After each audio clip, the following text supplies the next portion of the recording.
The bracelet was made of faded yellow string, knotted 7 times by small, careful fingers. Lily had pressed it into her father's palm that morning without a word. Just a look, the kind of look that 8-year-olds give when they understand more than they should. Ethan Cole closed his fist around it, swallowed the tightening in his throat, and stepped out into the rain. The apartment they lived in sat at the far end of Mercer Street, in a building where the hallway lights flickered and the radiator made a sound like something slowly dying. Unit 14. 2 rooms, 1 bathroom with a crack running diagonally across the mirror above the sink.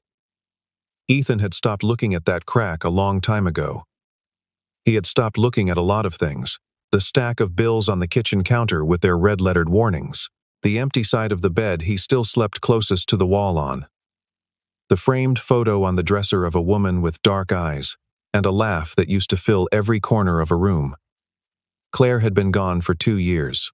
The apartment had never felt like enough space since then, and somehow also never felt empty of her. Ethan was 34 years old and looked older. Not in a broken way, more in the way of someone who had been carrying something heavy for a long time, and had simply learned to stand straighter because of it. He had studied electrical engineering at a state college on a partial scholarship, graduated mid-class, and spent 6 solid years building a reputation at a mid-sized infrastructure firm.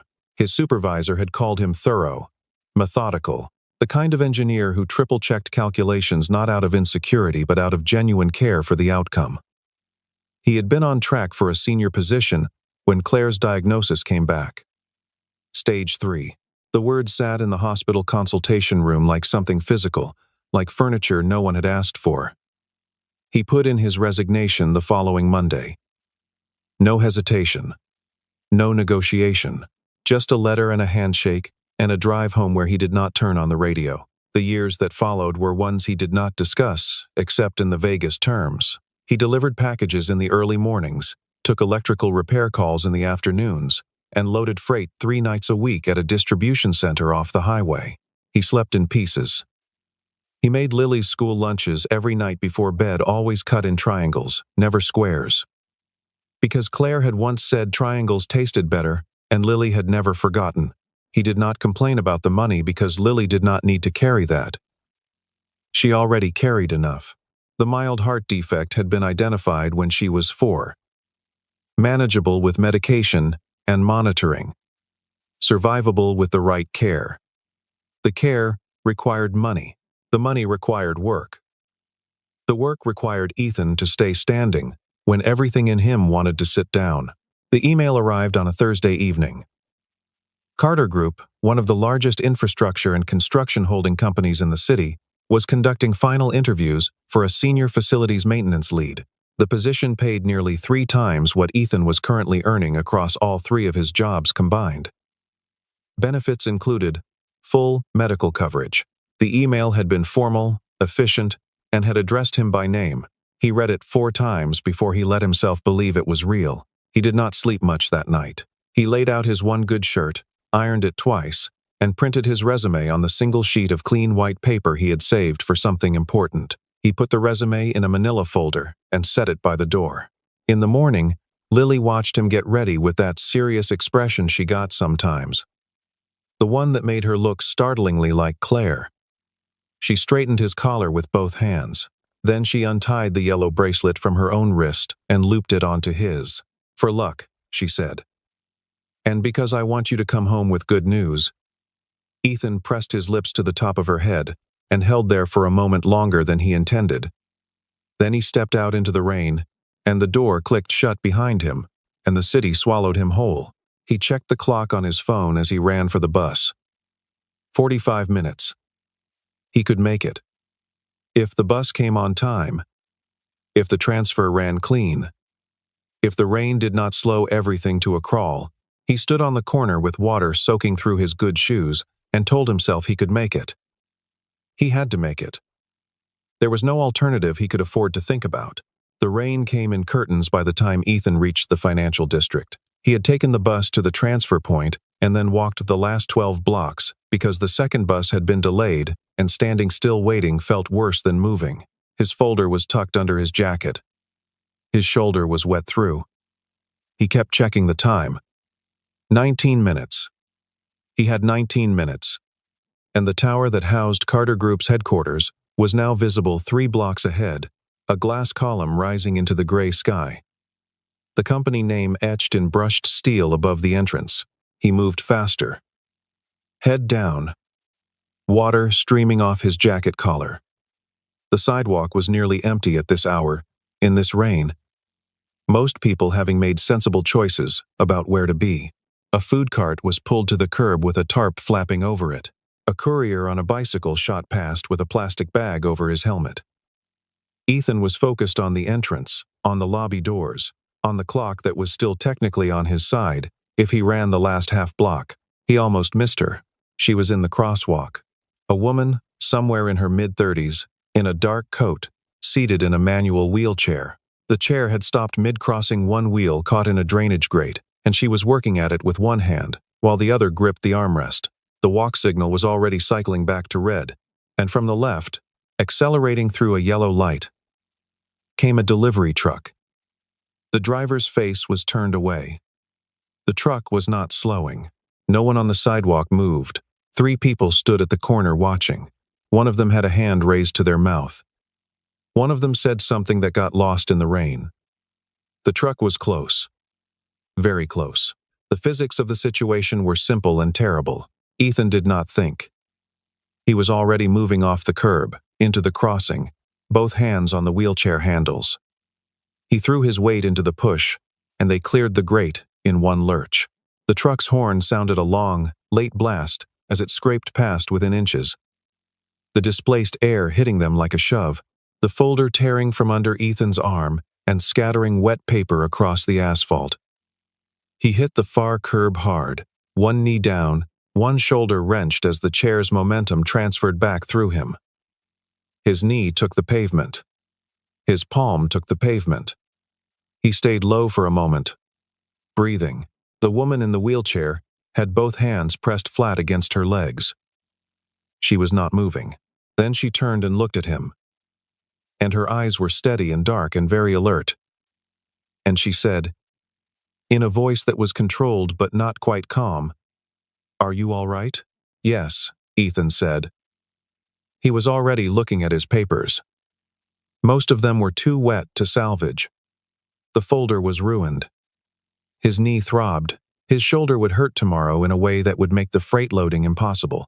He gathered what he could, stood up, checked the time. 11 minutes. "Please wait," the woman said. I want to thank you properly. My name is, I'm late, Ethan said, not unkindly. Just factually, the way a man states a condition he cannot change. I'm sorry. I have to go. He turned and jogged toward the tower. A fistful of wet pages in one hand. His jacket dark with rain. His knee bleeding quietly through his slacks. The woman watched him go. Her expression did not change, but something in her eyes shifted a kind of attention that was different from gratitude. More focused. More internal. Her assistant, who had been running from the parking garage, arrived at her side breathless and caught the tail end of the moment. "Miss Carter, are you hurt?" "What happened?" Evelyn Carter watched the man push through the revolving doors of her building. "Get the security footage from the last 3 minutes," she said. "Front entrance and the crosswalk." Her voice was entirely level, and find out who that man is. Ethan reached the reception desk at 20 minutes past the hour. His knee was bleeding. His folder was a ruin of wet pulp and ink. The security guard at the front desk looked at him the way people look at problems they have been told not to let in. The HR coordinator, a man named Douglas Pratt who wore his lanyard like a badge of small authority, appeared from the elevators with a clipboard and a closed expression. Ethan Cole, the name delivered like a verdict already reached. "Yes. I'm sorry I'm late. There was an accident on the street outside. The interview window was 9 to 9:45. Douglas Pratt did not look up from his clipboard. "It is now 9:52. We had 4 other candidates this morning, all of whom arrived on time. I understand. 5 minutes is all I need to. I'm afraid that won't be possible." He said it pleasantly, efficiently, the way people say things they have decided not to feel. You can reapply if another position becomes available. Have a good morning." He turned back toward the elevators without waiting for a response. Ethan stood at the reception desk in his wet clothes, with his ruined papers, and watched the elevator doors close on Douglas Pratt's indifferent back.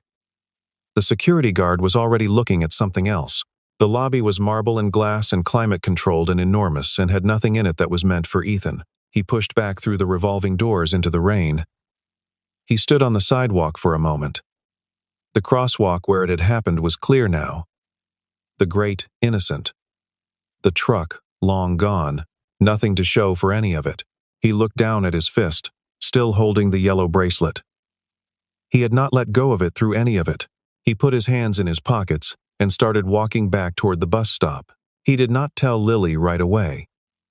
He made dinner pasta from the box, sauce from a jar, the way they always did on hard nights, and he talked to her about her school day while the water boiled, and he laughed at the story about the classroom hamster escaping during math, and he tucked her in at 8:30 and read 2 chapters of the book she had chosen, doing the different voices the way she liked. He waited until her breathing slowed and evened out before he let himself sit down at the kitchen table and be still. The envelope from the landlord was on the counter. It had arrived that afternoon, slid under the door with the kind of quiet efficiency that expensive problems always seem to deliver themselves with. 14 days. After that, the matter would be referred to the housing board.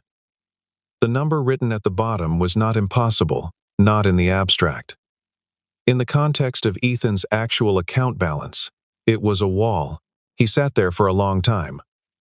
The radiator clicked and hissed. The rain had stopped. Through the thin wall, he could hear the television in the next unit. Laughter from something canned and distant. He thought about the interview, about the 11 minutes he had almost had, about the wet papers scattered across the street, about the woman's voice, calm and precise through her fear, asking if he was all right. He had not thought about her after he walked away. He thought about her now, briefly, hoped she had gotten somewhere dry and safe.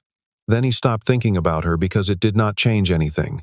He turned the landlord's envelope face down on the counter and went to bed. In the glass tower 40 blocks north, on the 14th floor, Evelyn Carter sat alone in front of a wall of monitors and watched a 63-second clip of security footage 3 times in succession. The angle was high and wide, washed out by rain and poor contrast. But it was clear enough to show the man break from the sidewalk without hesitation, to show the trajectory of the truck, to show the timing, which left essentially no margin for anything other than the outcome that happened. To show the man gather wet papers from the street and run toward the building while bleeding. She had her assistant pull the interview log. One name crossed off. Reason. Late. She read the file that had been submitted with the application. 6 years of verifiable engineering experience before a 4-year gap. No disciplinary records. No debt defaults, though the financials were stretched thin across 3 concurrent employment sources. A daughter, age 8. No listed emergency contact other than the daughter's school. Evelyn read the file twice, then closed it, and sat looking at the frozen frame on the security monitor the man crouched at the curb. One hand on the wheelchair handle, one knee on the pavement, not looking at her, already looking toward the building he needed to reach. Why was he refused an extension? She asked the room. Marcus, her personal assistant, answered from the doorway. Pratt followed protocol. The window had closed. Protocol, Evelyn said, and the word sounded different when she said it, the way an ordinary object can sound different when placed in an unexpected context. She turned off the monitor. Find out where he lives. The investigation was Marcus's work, but Evelyn reviewed everything herself. She always had. Before the accident that had put her in the wheelchair, a structural failure at a construction site she had insisted on inspecting in person, the kind of decision that people on her board had since used as evidence of poor judgment. She had run Carter Group through a combination of exhaustive preparation and the willingness to go see things for herself rather than accept other people's summaries. The wheelchair had not changed either instinct. It had simply changed the logistics. What the file on Ethan Cole told her was a particular kind of story. Not uncommon, not dramatic on its surface. A man who had made a series of choices that prioritized other people over himself, and who had arrived at the present moment with very little to show for it, except his daughter's health and his own intact sense of what he owed the world. He had never applied for housing assistance, despite qualifying. He had never filed for the caregiver tax credit, possibly from ignorance, possibly from the specific pride of people who do not want to explain their circumstances to a form. His references, all informal and unconnected to any professional context, were effusive in a way that formal references never were. A woman on his floor named Doris, 71, who had apparently told the investigator that Ethan fixed her bathroom light switch 3 times without ever accepting payment. A school librarian who said he had donated Lily's outgrown books rather than selling them. None of this was unusual in isolation. Put together, it formed a picture of a person who had continued to be generous in conditions that would have excused selfishness. Evelyn found that she could not stop thinking about it, which was unusual. She was not, by nature or by training, someone who lingered on individuals. She thought in systems, in aggregate patterns, in market positions and liability windows and capital flow. She had learned early, and at some cost, that the most effective way to lead a large organization was to reduce the human variable to its predictive components and optimize accordingly. It was efficient. It was also, she had come to recognize in the years since the accident, somewhat lonely. She had been running Carter Group for 9 years.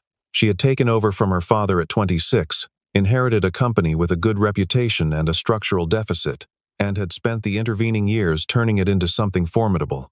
The accident at 42 had changed the optics in ways she was still managing. Half the board had gone quiet and watchful in the manner of people waiting for something to confirm what they already suspected. Victor Mason, her vice president of operations, had not gone quiet. He had become, if anything, more present in the way of someone who is measuring a space they intend to occupy. He was 51, effective, and had the kind of confidence in his own judgment that came from never having had it seriously tested. He had begun CCing board members on emails that he previously would have sent to Evelyn alone. She was paying attention. The afternoon she went to Mercer Street. She had told Marcus she was visiting a potential vendor. She dressed simply jeans, a gray jacket. She had learned that people interacted with her differently when they did not know who she was, and she had developed a modest talent for the particular inconspicuousness of someone who appears to be exactly what they are, nothing more or less. The building at the end of Mercer Street was the kind of place where nobody held the elevator for you, and the entry code was taped to the wall beside the keypad. She had a cover story ready: electrical problems in a unit on the 3rd floor, a referral from a property manager. But when she knocked and Ethan opened the door and looked at her with that entirely non-recognizing look, she found she did not need much of a cover at all. He was polite and direct and looked at her the way people look when they are trying to figure out a practical problem, not a social one. "The flickering," she said, "in the overhead lights." The manager said, "You might be able to take a look." He looked at the watch on his wrist, not her watch, just the time. Then he looked at the door of the room behind him, from which the sound of something being colored or drawn could be heard. "Give me a minute," he said. The apartment was small and deeply lived in, the walls covered with drawings in crayon and marker that had been taped up with careful alignment, almost gallery-like. The kitchen smelled of something with garlic. The furniture was old, but arranged with a particular intentionality, things placed where they would be most useful, rather than where they might look best. Evelyn recognized the logic of someone who had reduced their environment to its essentials.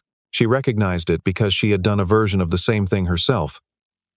Lily appeared from the hallway in socks, carrying a red marker with the cap off, and stopped when she saw Evelyn, not shy, just assessing, the way children do when they are deciding whether something is interesting. "Hi," she said. "Hi," Evelyn said. "Do you need your lights fixed too?" "I do." Lily considered this. "My dad fixes everything," she said matter-of-factly. Then she looked at the wheelchair with the particular directness of children who have not yet learned that curiosity should be disguised. "Does your chair go fast?" "Faster than you'd think." Lily smiled. It transformed her face, the way her father's did not quite manage complete, unguarded, the full thing.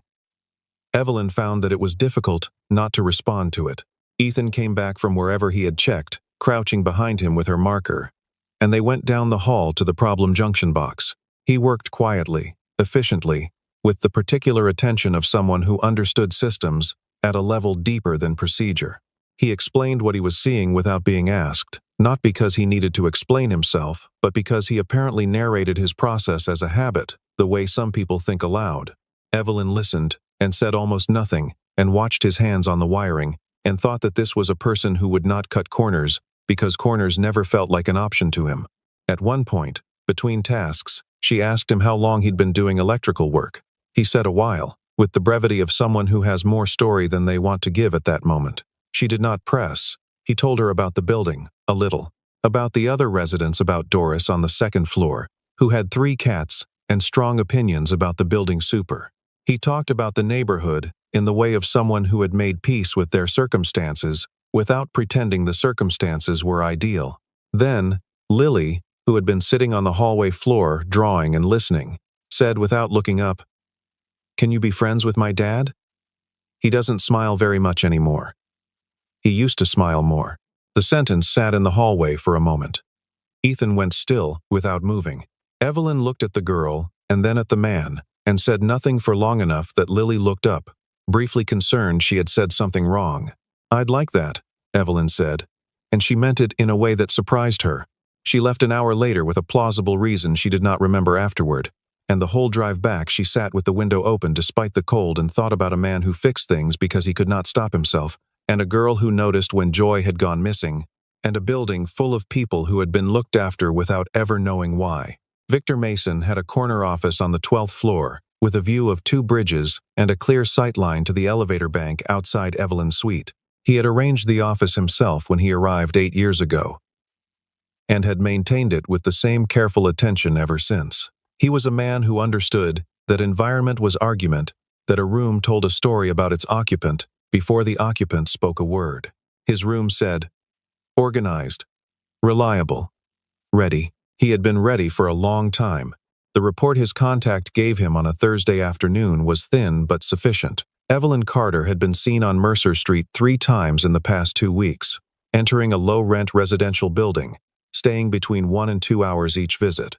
The man she was visiting was identified as Ethan Cole, 34, electrician, formerly of Harwick Engineering. Mason read the file twice.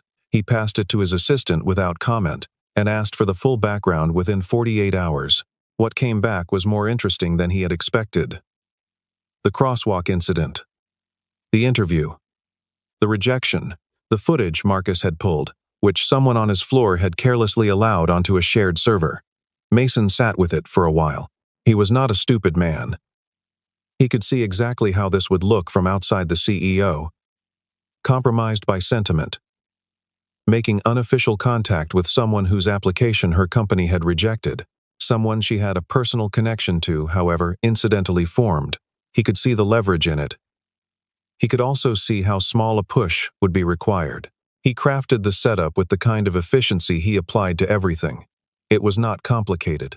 A set of procurement documents went missing from the digital records, and were rerouted through a server path that could be traced, with the right amount of effort, back to a freelance contractor who had been brought in on Ethan's referral, a connection Mason's people had manufactured with a forged email chain. The documents themselves were not critically sensitive. What mattered was the audit trail. What mattered was that Ethan Cole's name was attached to a security incident at a company he had never been employed by. The security team acted on the report on a Friday afternoon. They showed up at Mercer Street because the incident report listed it as a secondary address for the contractor. Ethan was in the parking lot with Lily, helping her with a bicycle she was learning to ride, when the 2 guards came through the gate. Lily watched with enormous, frightened eyes as her father was taken by the arm and held against the wall while the guards explained the incident and demanded he accompany them for questioning. Ethan went still in the way of a man who has learned to be very careful with his anger, not because he had none but because he had learned what happened when it was used badly. He looked at his daughter once. He told her to go inside to Doris. His voice was entirely controlled. Lily did not move for a long moment. Then she went. The interview room at the security firm's contracted office was gray and fluorescent and built to make people feel small. Ethan sat in it for 3 hours.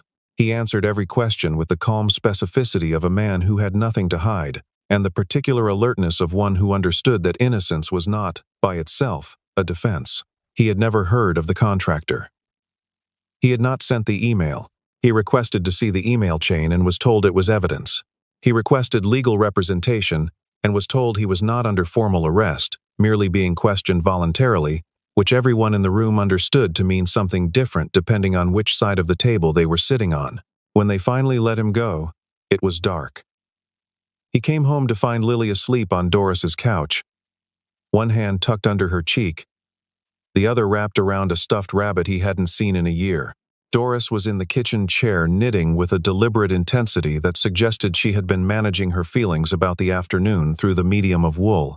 She did not say anything when Ethan came in, just looked at him once with old sharp eyes, and then looked down at her needles.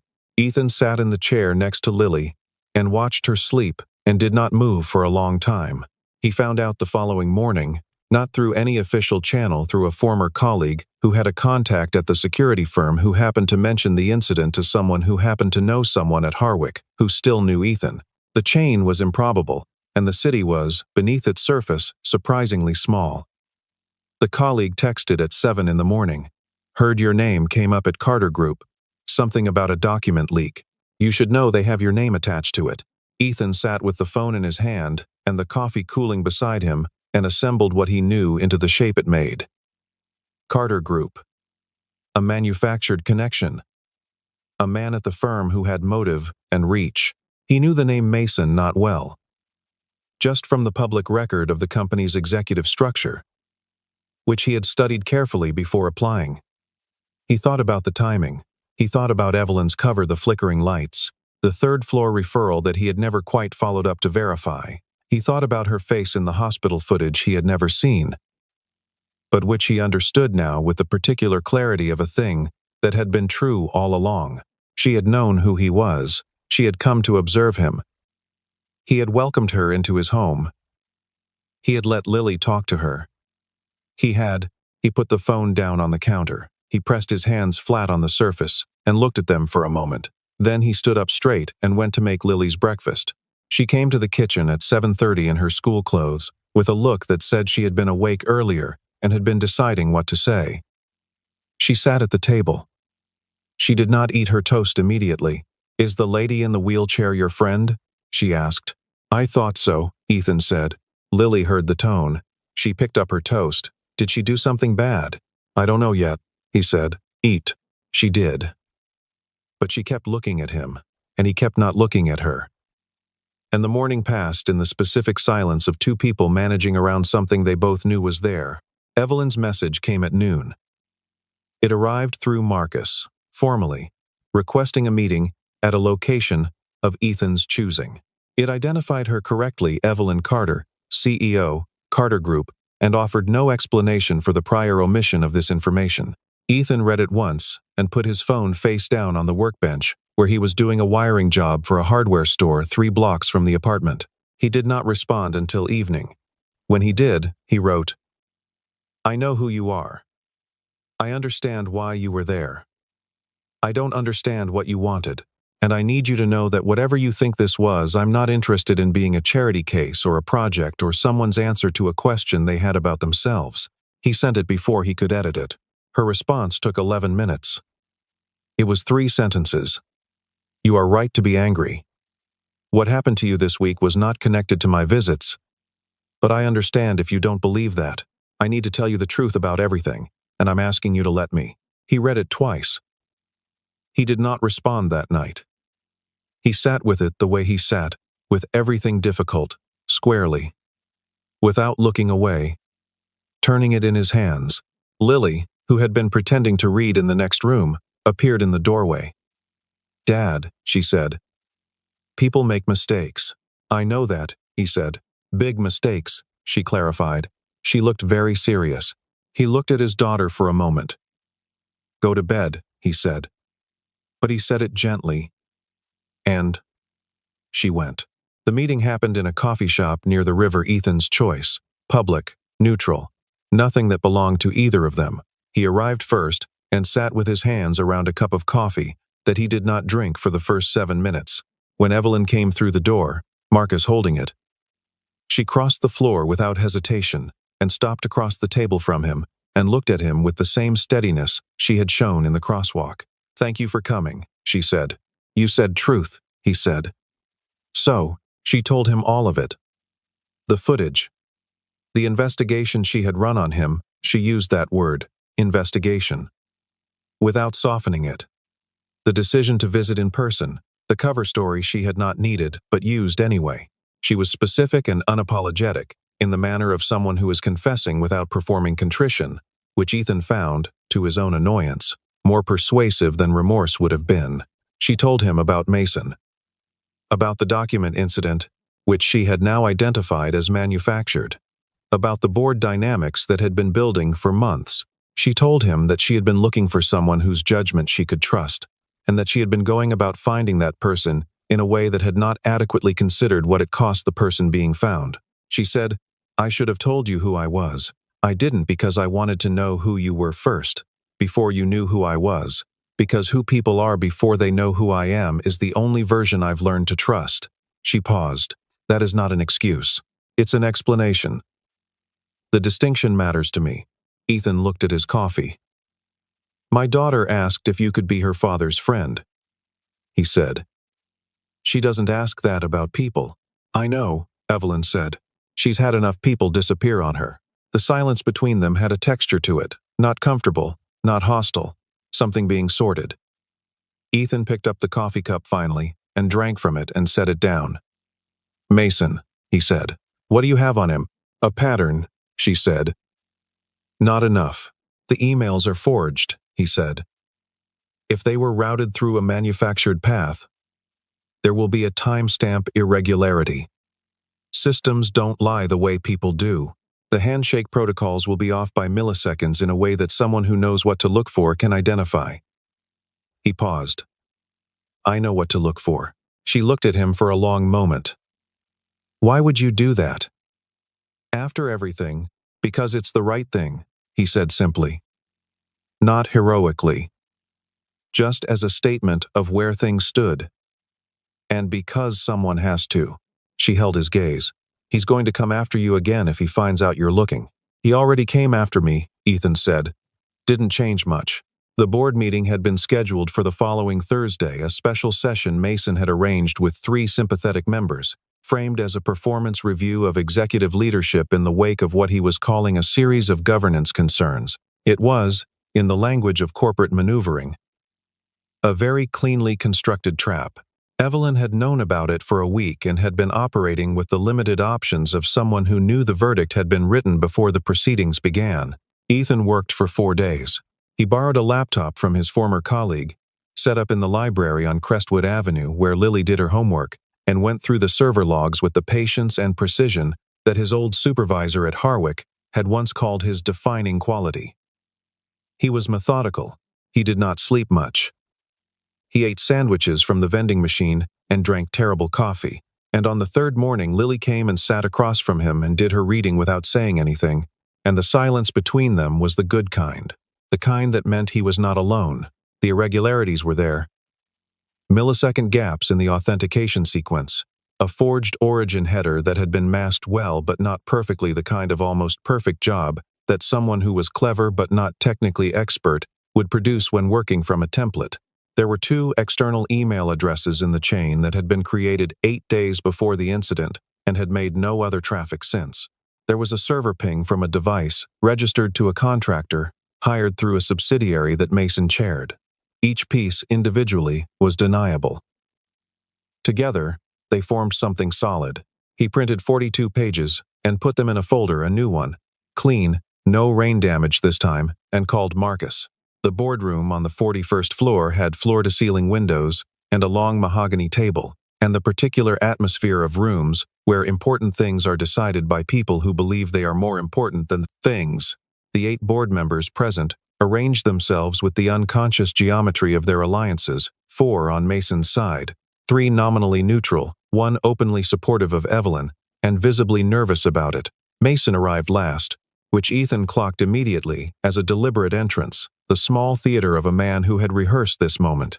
He had not expected Ethan to be in the room. That was visible. A fractional adjustment in his expression.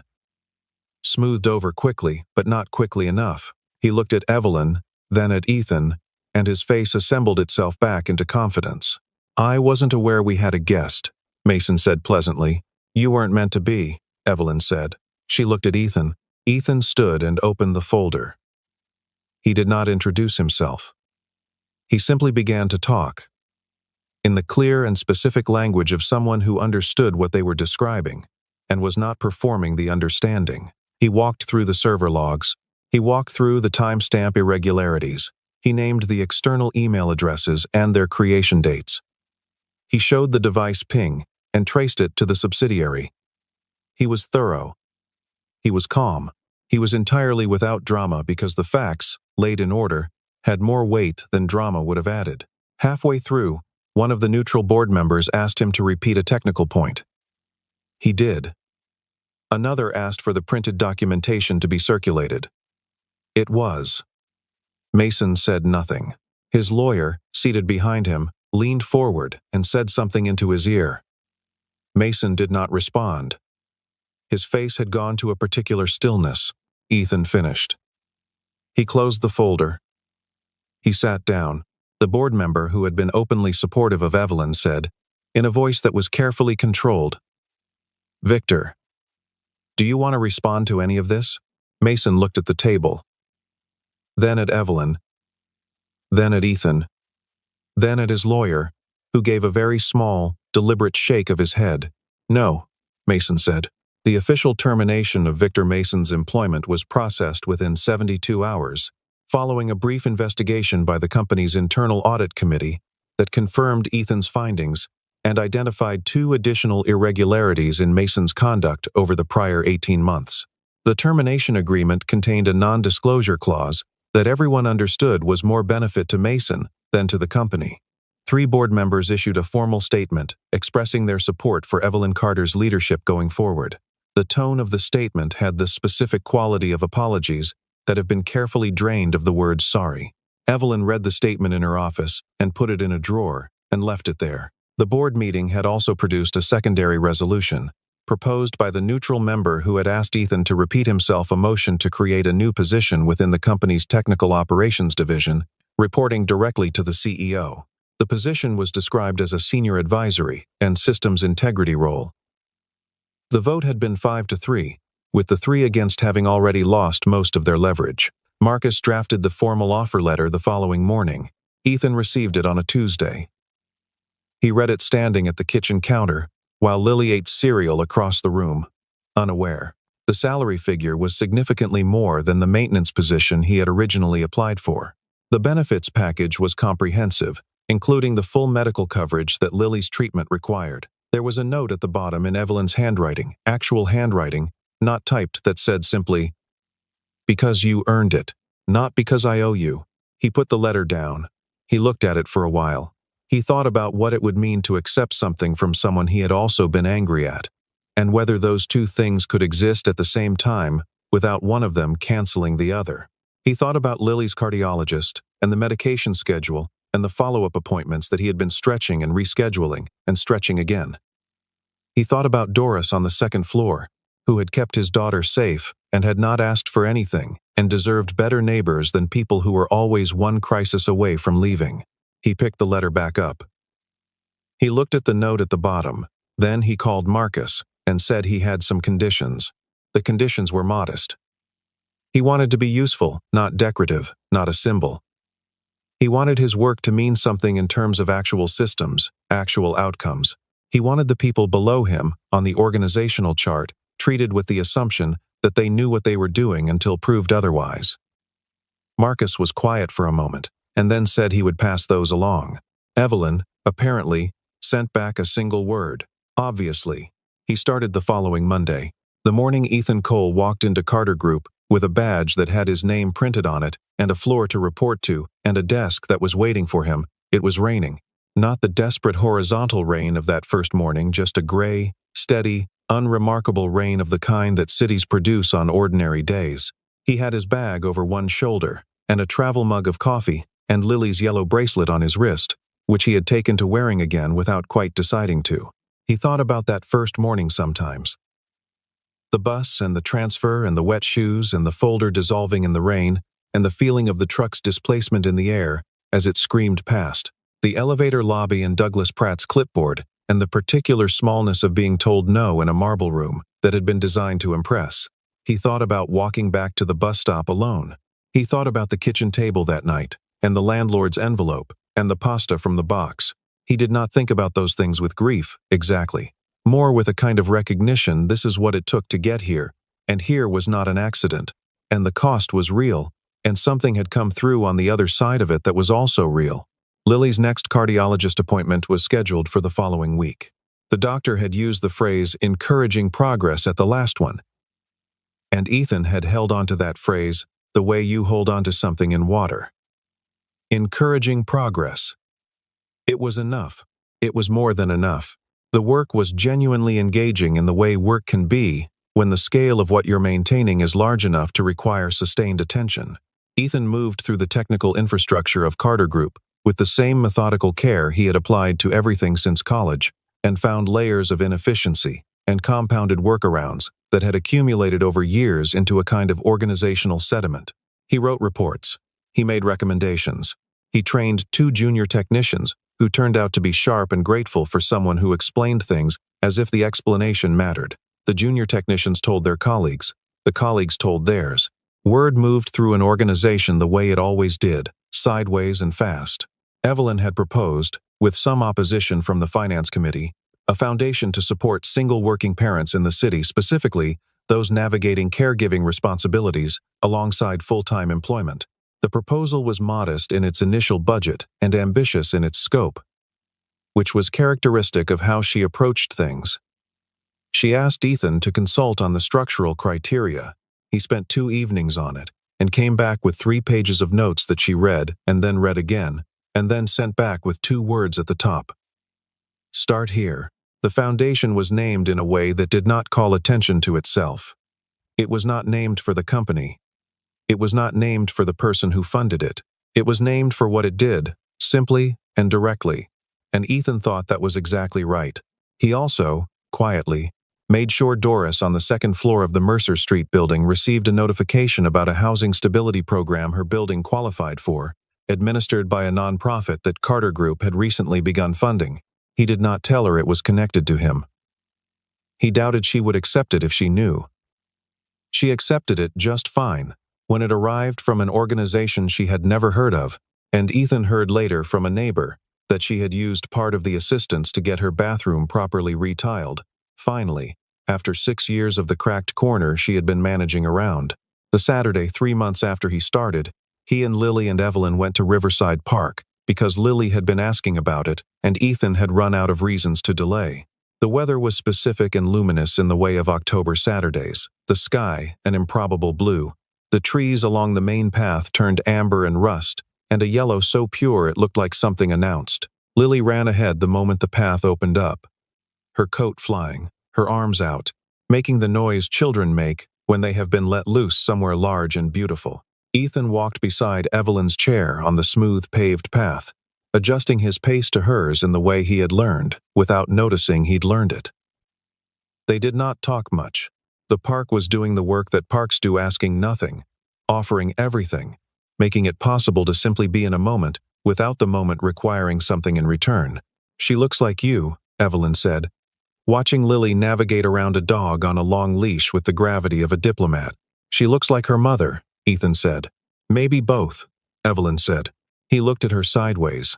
She was watching the park with that characteristic steadiness, the directness that she brought to everything, and that he had stopped finding disconcerting and started finding grounding. She had a way of seeing things as they were without adding to them or subtracting, which was rarer than it should have been.